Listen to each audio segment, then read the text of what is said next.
దేవుడిచ్చిన కృపను బట్టి, దేవుడిచ్చిన సమయాన్ని బట్టి ముందుగా ఎంతగానో చెల్లిస్తున్నాం. రాత్రి సమయంలో ప్రార్థన కొరకు సందర్భంగా దినవృత్తాంతంలో మొదటి గ్రంథం, దినవృత్తాంతంలో మొదటి గ్రంథం 4వ అధ్యాయం, దినవృత్తాంతంలో మొదటి గ్రంథం 4వ అధ్యాయం 9-10 వచనాలను దేవుని వాక్యాన్ని మనం చదువుకుందాం. దినవృత్తాంతంలో మొదటి గ్రంథం 4వ అధ్యాయం 9-10 వచనాలను దేవుని వాక్యాన్ని చదువుకుందాం. యెబెజు తన సహోదరుల కంటే ఘనము పొందినవాడై ఉండెను. వేదనపడి తన కంటినని అతని తల్లి అతనికి యెబెజు అని పేరు పెట్టాను. యెబెజు ఇశ్రాయేలు దేవుని గూర్చి మొరపెట్టి, నీవు నన్ను నిశ్చయంగా ఆశీర్వదించి నా సరిహద్దును విశాలపరచి నీ చేయి నాకు తోడుగా ఉండ దయచేసి నాకు కీడు రాకుండా తాను నన్ను తప్పించుమని ప్రార్థింపగా, దేవుడు అతడు మనవి చేసిన దానిని అతనికి దయచేసాను. చిన్నవారు ప్రార్థన చేసుకొని మనం ముందుకు సాగిపోదాం. ప్రార్థన చేసుకున్నాం. ప్రేమలో మా ప్రియ పరలోక తండ్రి, మీ పాదాలకు వందనాలు చెల్లిస్తున్నాం. ఈ రాత్రి మరొకసారి నీ సన్నిధి భాగ్యాన్ని మాకు ఇచ్చేదైనా అందరినీ మేము స్తుతిస్తున్నాం. ఇంతవరకు భారత ద్వారా నామాన్ని మహిమపరచడానికి మీరు మాకు ఇచ్చిన కృపను బట్టి నీ స్తోత్రాలు చెల్లిస్తున్నాం. మా భారత ద్వారా మీరు మహిమ పొందడం మేము స్తుతిస్తున్నాం. నేను నీ వాక్యాన్ని చదువుకుని ఉండగా మాతో మాట్లాడండి. ఏ విధంగా ప్రార్థన చేయాలో, ఎలా మొరపెట్టాలో, ఎలా అడగాలో లేఖనాల నుండి రాత్రి మాతో మాట్లాడమని నీ వైపు ఆశగా ఎదురు చూస్తుంది. యేసుక్రీస్తు నామమున నా పేరిట ప్రార్థించే పెట్టుకుంటున్నాం మా ప్రియ పరలోక తండ్రి. ఆమేన్. ఈ యొక్క రాత్రి వేళ సమయంలో దేవుని వాక్యం నిమిత్తమై దినవృత్తాంతంలో మొదటి గ్రంథం 4వ అధ్యాయం 9-10 వచనాలను దేవుని వాక్యాన్ని మనం చదువుకున్నాం. యెబెజు యొక్క ప్రార్థన బైబిల్లో ఇది ఒక్క చోట మాత్రమే యెబెజు గురించి రాయబడినట్టుగా మనం చూస్తున్నాం. 9-10 వచనాలలో యెబెజు గురించి నా విషయాలను మనము చూస్తున్నాం. యెబెజు యొక్క ప్రార్థన 4 విషయాలను ఇక్కడ తెలియజేస్తున్నాడు. 4 విషయాలను తెలియజేస్తున్నాడు. మొదటిది చూడండి, 10వ వచనంలో యెబెజు ఇశ్రాయేలు దేవుని గురించి మొరపెట్టి, నీవు నన్ను నిశ్చయముగా ఆశీర్వదించి అనే మాట మనం చూస్తున్నాం.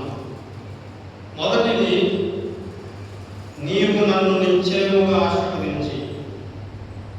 2, నా సరిహద్దును విశాలపరచి. నా సరిహద్దును విశాలపరచి.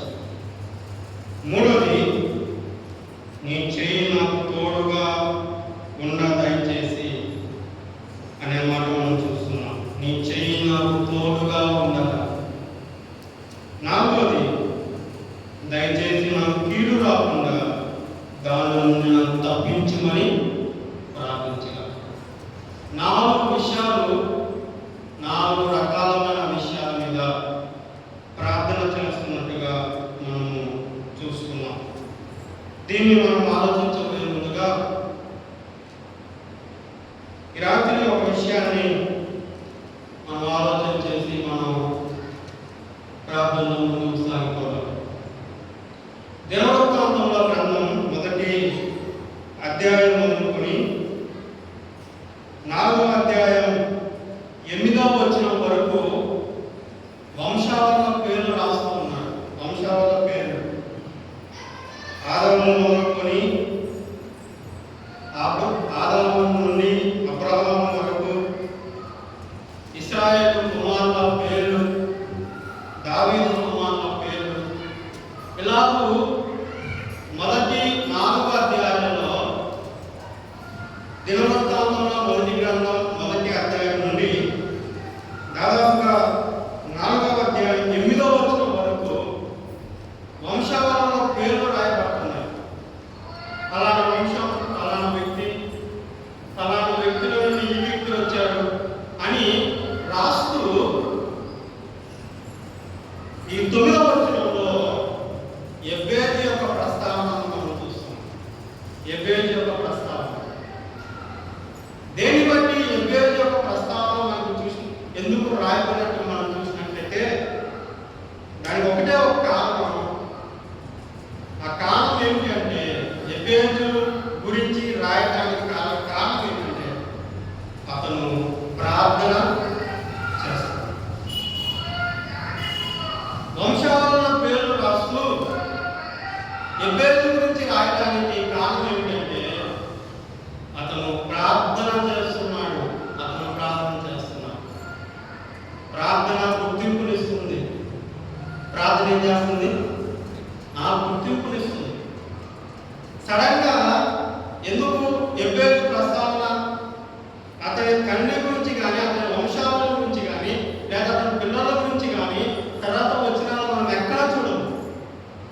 కేవలం 2 వచనాలు ఎబ్బేదు గురించి రాయబడినట్టుగా మనం చూస్తున్నాం. కొత్త నిబంధనలో ఒక మాట చూద్దాం చూడండి. అపోస్తల కార్యముల గ్రంథం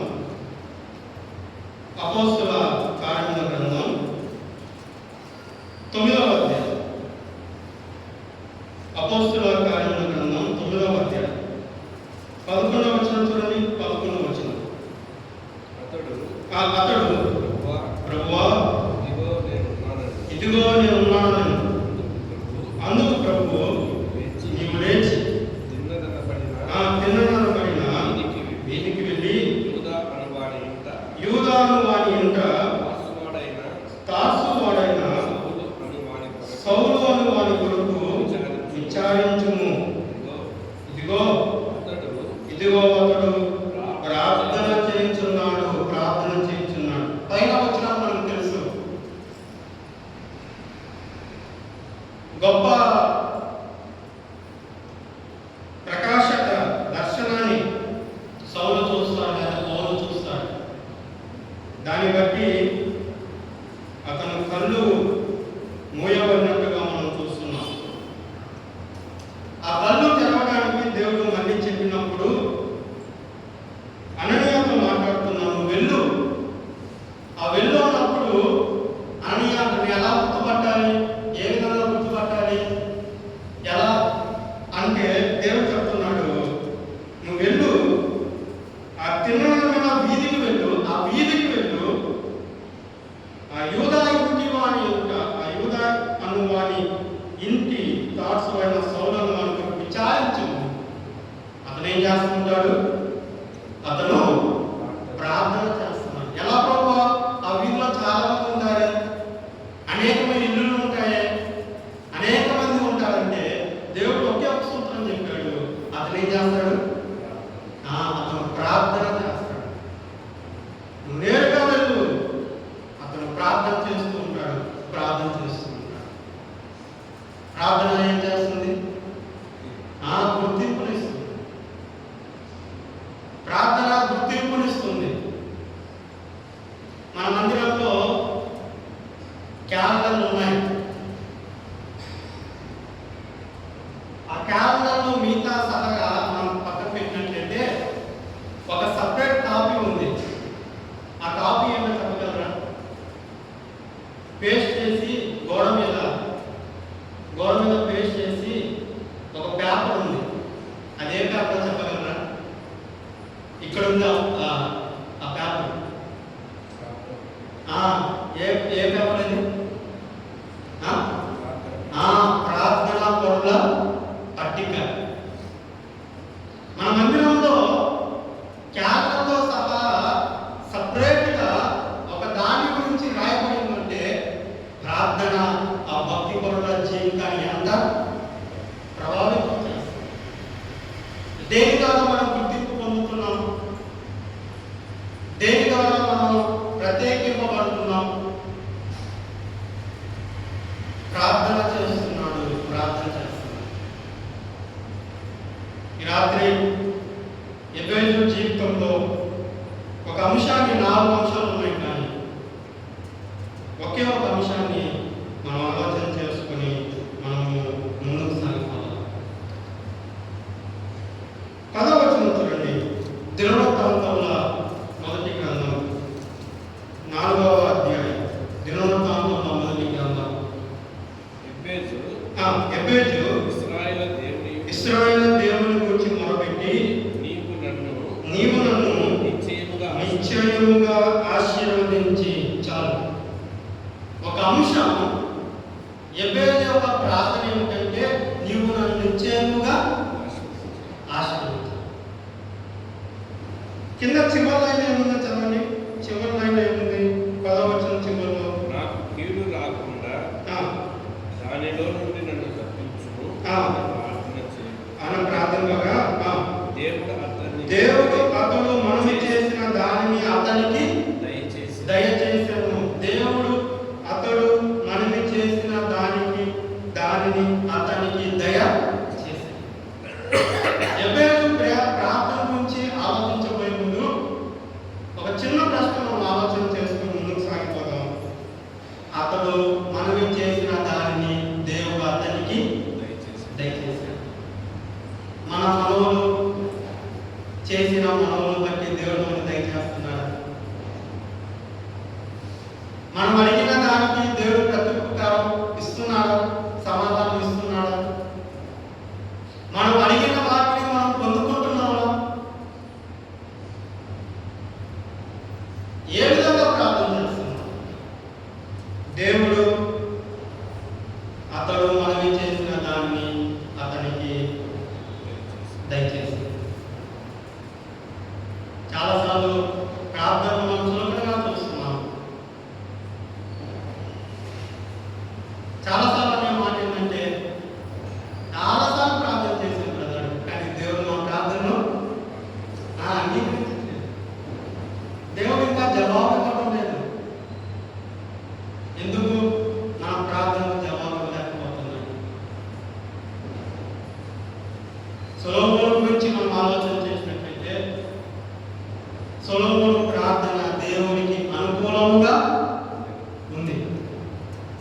సొలొమోను చేసిన ప్రార్థన దేవుని దృష్టికి అనుకూలంగా ఉంది. అలాగే మన ప్రార్థన ఎలా ఉన్నాయి? ఎబ్బేలు ప్రార్థన ఎలా ఉందో ఆలోచించబోయే ముందు ఒక్కసారి మనం ప్రశ్నించుకుందాం. మన ప్రార్థనలు ఎలా ఉన్నాయి? యాకోబు పత్రికలో అంటున్నాడు, మీరు మీ భోగముల నిమిత్తము అడుగుతున్నారు, మీరు దురుద్దేశంతో అడుగుతున్నారు. మన ప్రార్థనలు ఎలా ఉన్నాయి? అనుకూలంగా ఉన్నాయా? సొలొమోను చేసిన ప్రార్థన దేవునికి అనుకూలంగా ఉంది. అనుకూలమైనవన్నీ ఇచ్చిన దేవుడికి సొలొమోను ఎలా ఉన్నాడు? తర్వాత ప్రతికూలంగా ఉన్నాడు. మొదట సొలొమోను అనుకూలంగానే ప్రార్థన చేశాడు, అనుకూలమైనవన్నీ దేవుడు అనుగ్రహించాడు. తర్వాత సొలొమోను ఎలా అయిపోయాడు? ప్రతికూలంగా అయిపోయాడు. మనం ఎలా ఉన్నాం? ఒక మాట చూడండి. సమయంలో ఒక స్త్రీ యొక్క సాక్ష్యం, ఒక మాట చూద్దాం. చూడండి, సమయంలో మొదటి గ్రంథం మనందరికీ తెలుసు. ఊరికన్నా నేను జ్ఞాపకం చేస్తున్నాను. సమయంలో మొదటి గ్రంథం మొదటి అధ్యాయం 26వ వచనం చూడండి. సమయంలో మొదటి గ్రంథం, నా ఏలినవాడా, నా ఏలినవాడి ప్రాణముతో నీ యొద్ద నిలిచి యెహోవాను ప్రార్థన చేసిన స్త్రీ నేనే. ఆ షిలోహులో ఉన్న దేవుని మందిరంలోకి వెళ్ళి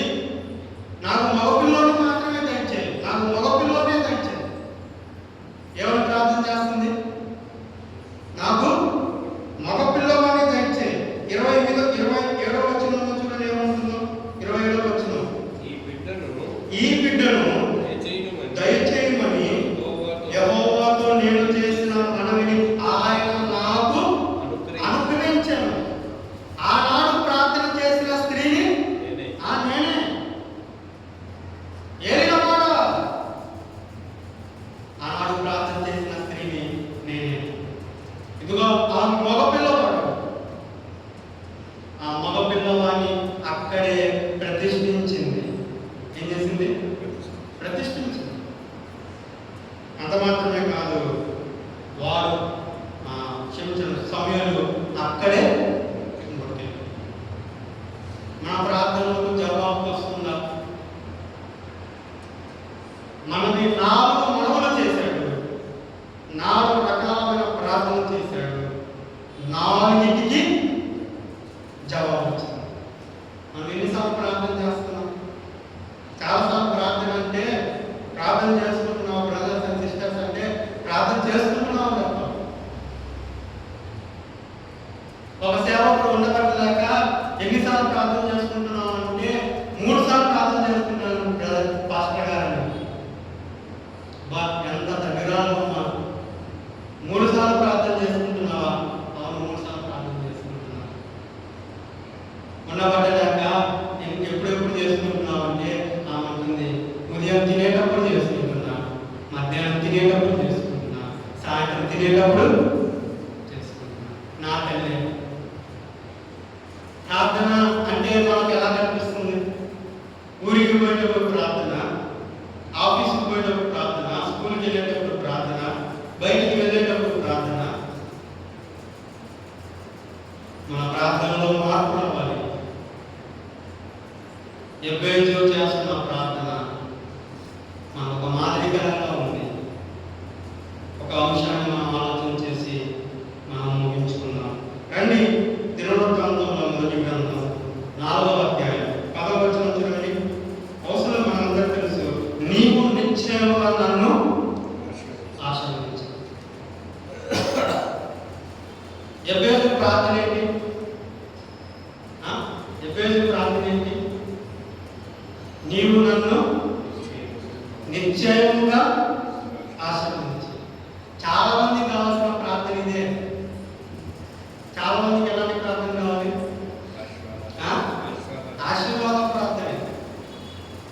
దీని గురించి ఆ దేవుడు లేఖనాలు చెప్తుంది. పరిశుద్ధాత్మ దేవుడు ఈ విషయాల గురించి లేఖనాల్లో అంతగా రాసుకున్నది. నీవు నన్ను నిశ్చయంగా ఆశీర్వదించు. బైబిల్ భాషలో ఆశీర్వాదము అనే పదానికి లోకంలో నేడు జరుగుతున్న ఆశీర్వాదానికి చాలా తేడా ఉంది. లేదా సొంత ఇల్లు కలిగిన వాళ్ళు లేరా? ఇంకా నువ్వేమన్నా ఆశీర్వదించాలని కోరుకుంటున్నావు? లేదా నేనేం కోరుకుంటున్నా? బండ్లు లేవా? వాహనాలు లేవా? బ్యాంక్ బ్యాలెన్స్ లేదా? బంగారం లేదా? డబ్బులు లేవా? ఆస్తుపాస్తులు లేవా? మరి దేనికోసం ఇంకా ఆస్వాదించాలని కోరుకుంటున్నావు లేదా ఆస్వాదించాలని కోరుకుంటున్నావు? బైబిల్లో ఆశీర్వాదం గురించి మాట్లాడుతూ అబ్రహాముతో అంటున్నాడు దేవుడు 12వ అధ్యాయంలో, నేను నిన్ను ఆశీర్వదిస్తాను. దానికంటూ ఒక మాట చూడండి. ఆదికాండం 12వ అధ్యాయం, ఆదికాండం 12వ అధ్యాయం 2వ వచనం చూడండి. 2వ వచనం, ఆదికాండం 12వ అధ్యాయం. నిన్ను గొప్ప జనముగా చేసి నిన్ను ఆశీర్వదించి నీ నామమును గొప్ప చేయుదును. నీవు ఆశీర్వాదముగా నన్ను. ఆశీర్వాదం అంటే ఏంటి? ఆశీర్వాదం అంటే ఏంటి? నిన్ను ఆశీర్వాదముగా ఉంచుతాను. ఒక ప్రశ్న, మన ద్వారా ఆశీర్వదింపబడ్డామని ఎంతమంది? దేవుడు ఎందుకు అబ్రహామును పిలిచాడు? ఎందుకు? నేను చూపించుకో దేశానికి వెళ్ళాలనుకున్నాడు. అబ్రహామును ఆశీర్వదించలేదా? అబ్రహాం అప్పటికి ఆశపడు కాదా? ఆ దినాల్లో అబ్రహాము కంటే ధనవంతుడు మరొకడు లేడు. అలాంటి ధనవంతుడిని మళ్ళీ దేవుడు ఏమని పిలుస్తున్నాడు?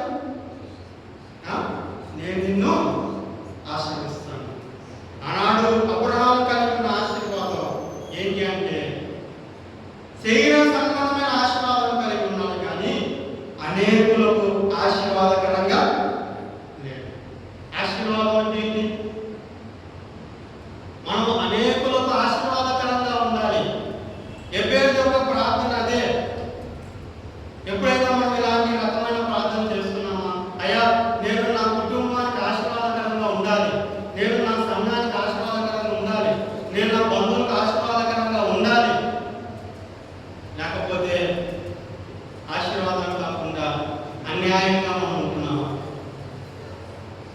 ఎలా ఉంటున్నామా? ఆశీర్వాదకారకులుగా ఉంటున్నామా, లేకపోతే అన్యాయం చేసే వారంగా ఉంటున్నామా?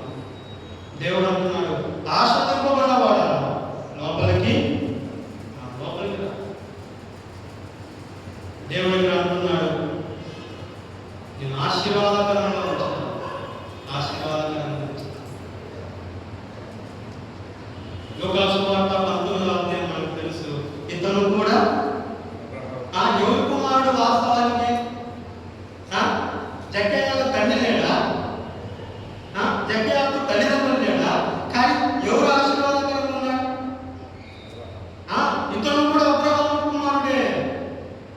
ఇతను కూడా అబ్రహాము కుమారుడే. అబ్రహాము యొక్క కలిగిన భాగ్యం నేడు మనం కూడా అనేకులకు ఆశీర్వాదకరంగా ఉండాలి. అనేకులకు ఆశీర్వాదకరంగా ఉండాలి. అబ్రహాము ఆశీర్వాదకరంగా ఉన్నాడు. తన తమ్ముడు కుటుంబాన్ని తప్పిస్తున్నాడు. 18వ అధ్యాయంలో తన తమ్ముని యొక్క కొడుకు కుటుంబం ఆ సొదొమ గోమర్రా పట్టణం నుండి ప్రార్థన చేస్తున్నాడు. మనం కూడా నేడు మన పట్టణం, మన దేశం కొరకు, మన రాష్ట్రం కొరకు, మన కాలనీ కొరకు, మన వారి కొరకు, మన రక్త సంబంధికుల కొరకు, మన బంధుమిత్రుల కొరకు మనము ప్రార్థన చేసే వాళ్ళంగా ఉండాలి. ఇక్కడ అంటున్నాడు, అయ్యా నన్ను ఆశీర్వదించు, నేను అనేకులకు కారణంగా ఉండడానికి, ఆశీర్వాదంగా ఉండడానికి నన్ను ఆశీర్వదించు అని అంటున్నాడు. ఒక మాట మనం ఆలోచన చేసినట్లయితే, కొత్త నిబంధన గ్రంథాలను మనం ఆలోచన చేసినట్లయితే, పౌలు తన పత్రికలకు రాస్తూ, పత్రికల సంఘాలకు రాస్తూ, ఎక్కడైనా ఆయన కొలస్సీలో ఉన్న సంఘబద్ధ కుటుంబాన్ని దీవించమని లేక ఆశీర్వదించమని, వారి పిల్లలను దీవించమని ఎక్కడైనా ఉందా? ఏముంది? చూడండి, ఒక మాట మనం ఆలోచన చేద్దాం.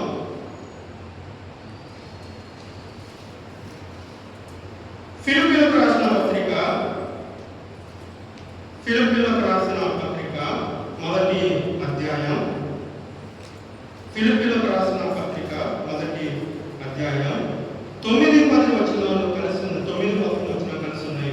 చివరి చదువుతాం. 9-11 కలిసి ఉన్నాయి. చివరి చూడండి.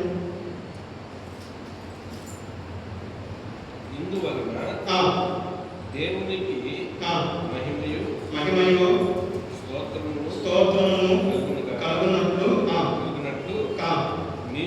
మీరు యేసుక్రీస్తు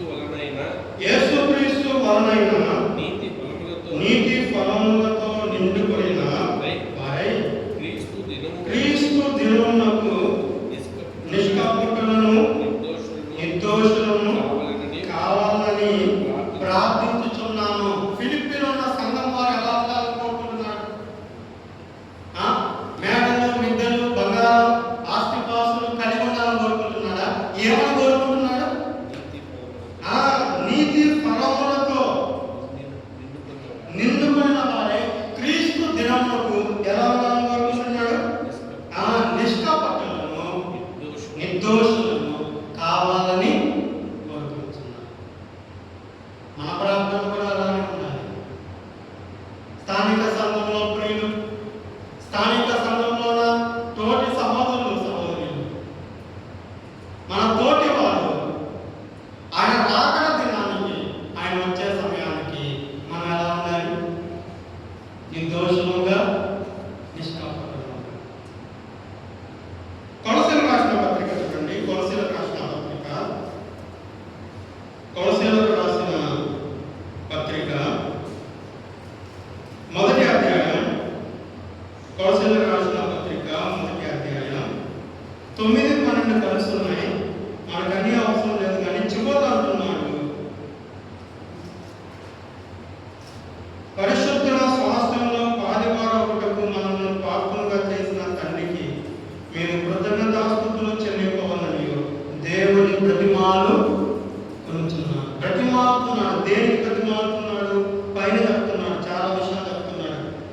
చిత్తమును పూర్ణంగా గ్రహించి ప్రతి సత్కార్యంలో సఫలమగుచు దేవుని విషయమైన జ్ఞానమును అభివృద్ధి పొందుచు అన్ని విషయంలో ప్రభుని సంతోష పెట్టినట్టు ఆయనకు తగినట్టుగా నడుచుకునవలనని ఏం చేస్తున్నాడు పౌలు? ప్రతిమాలు కూర్చున్నాడు. మనందరికీ తెలుసు గాలి యోహాను 3వ పత్రికలో ప్రియుడా ఇవన్నీ విషయములలో ఎదగాలని నేను నీ కోసం ప్రార్థన చేస్తాను. నీ ఆత్మ వర్ధిల్లుచున్న ప్రకారం నీవన్నీ విషయంలో ఎదగాలి. ఆశీర్వాదం అంటే అదే, మనం అన్ని విషయాల్లో ఎదగాలి.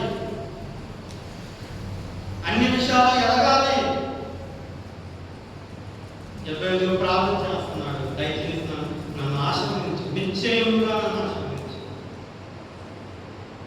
నేను అనేకులకు ఆశీర్వాదకరంగా ఉండాలి.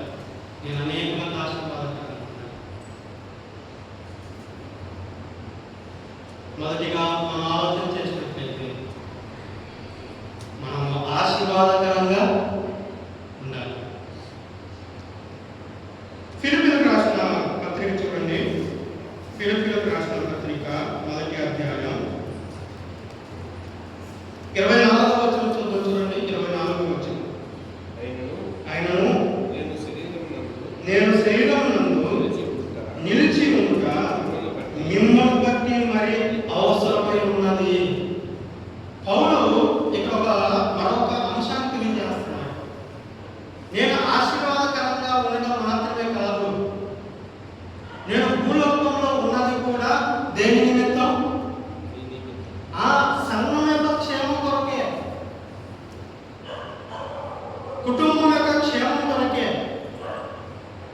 సహోదరుల యొక్క క్షేమం కొరకే, సంఘాల యొక్క ఆశీర్వాదం కొరకే, సంఘాల యొక్క అభివృద్ధి కొరకే నేను ఇంకా బ్రతికే ఉన్నాను. లేకపోతే పైన అంటున్నాడు 23వ వచనంలో, నేను వెడలిపోయి క్రీస్తుతో కూడా ఉండాలని నాకు ఆశ. నాకు ఎక్కడ ఉండాలని ఉంది? నేను క్రీస్తుతో కూడా ఉండాలని ఉంది. నేను ఆయనతో కూడా ఉండాలని ఉంది. కానీ మిమ్మల్ని బట్టి, సంఘాన్ని బట్టి, దేవుని ప్రజలను బట్టి నేను మీతో కూడా ఉండాలని ప్రార్థన చేస్తున్నాను. ఆశీర్వాదం అంటే మనకు తెలుసు, మనం అనేకులకు ఆశీర్వాదకరంగా ఉండాలి, అనేకులకు ప్రయోజనకరంగా ఉండాలి. రెండవ అర్థాన్ని మనం ఆలోచన చేస్తే ఆశీర్వాదంలో ఉన్న రెండవ అర్థం ఏమిటంటే, ఒక మాట చూడండి. అపోస్తలుల కార్యముల గ్రంథం 3వ అధ్యాయం 26వ వచనం చూడండి. 26వ వచనం. అపోస్తలుల కార్యముల గ్రంథం 3వ అధ్యాయం 26వ వచనం చూడండి. దేవుడు తన సేవకుని పుట్టించి మీలో ప్రతివానిని వారి దుష్టత్వం నుండి మళ్లించుట వలన మిమ్మల్ని ఆశీర్వదించుటకు ఆయన మొదట మీ యొద్దకు పంపెను. ఇక్కడ ఆశీర్వాదం అంటే ఏంటి? ఆశీర్వాదం యొక్క అర్థం ఏంటి? దుష్టత్వములో నుండి మళ్లించుటనే, పాపం నుండి పరిశుద్ధంగా చేయటమే ఆశీర్వాదం.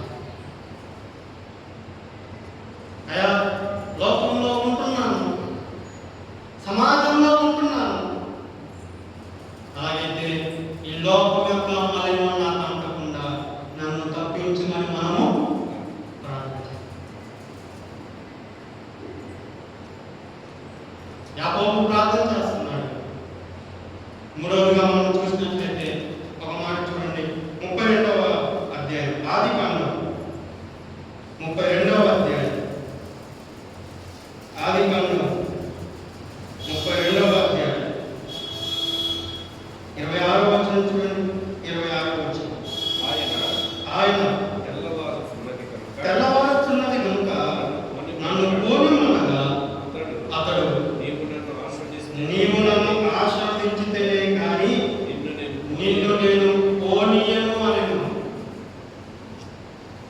ఒక్కడు మిగిలిపోయాడు. ఏమని ప్రార్థన చేస్తున్నారు? నీవు నన్ను ఆశీర్వదిస్తేనే, నీవు నన్ను దీవిస్తేనే, నువ్వు నన్ను ఆశీర్వదిస్తేనే. అప్పటికి యాకోబుకు ఆశీర్వాదం లేదా? అయినా నువ్వు నన్ను ఆశీర్వదించితేనే. ఆశీర్వాదం అంటే మరొక అర్థానికి చెప్తున్నాడు, మన జీవితాలు మారడమే ఆశీర్వాదం. ఈ పేరే పేరు, నా పేరు యాకోబు. నీ పేరేమని అడిగితే నా పేరు యాకోబు. యాకోబు అంటే మోసగాడు అయ్యా, నేను మోసగాడయ్యా. దయచేసి నన్ను ఆశీర్వదించు, నేను మోసగాడు. తండ్రి నేను మోసం చేశాను, అన్నను మోసం చేశాను, మామను మోసం చేశాను, నా వారిని నేను మోసం చేశాను. నా జీవితాన్ని మార్చు. మోసకరంగా ఉన్న నా జీవితం, దుఃఖంతో ఉన్న నా జీవితం, నా జీవితాన్ని మార్చుకున్నప్పుడు దేవుడు ఏం చేశాడు? ఇక నువ్వు ఇశ్రాయేలే కానీ నువ్వు యాకోబువు, ఇంకా యాకోబు అనకూడదు, యాకోబు అనకూడదు. యాకోబును ఇశ్రాయేలును ఎంతగా ఆశీర్వదించాడు దేవుడు. ఇశ్రాయేలు గోత్రంలో ఉండే యేసుక్రీస్తు ప్రభు లోకానికి రక్షకుడు వచ్చాడు. ఎంత గొప్ప ఆశీర్వాదం దేవుడు అన్నాడు, యాకోబుకి ఇచ్చాడు, ఇశ్రాయేలుకి ఇచ్చాడు. నేడు నా ప్రార్థన జీవితం ఎలా ఉన్నది? దేని నిమిత్తమే ప్రార్థన చేస్తాను?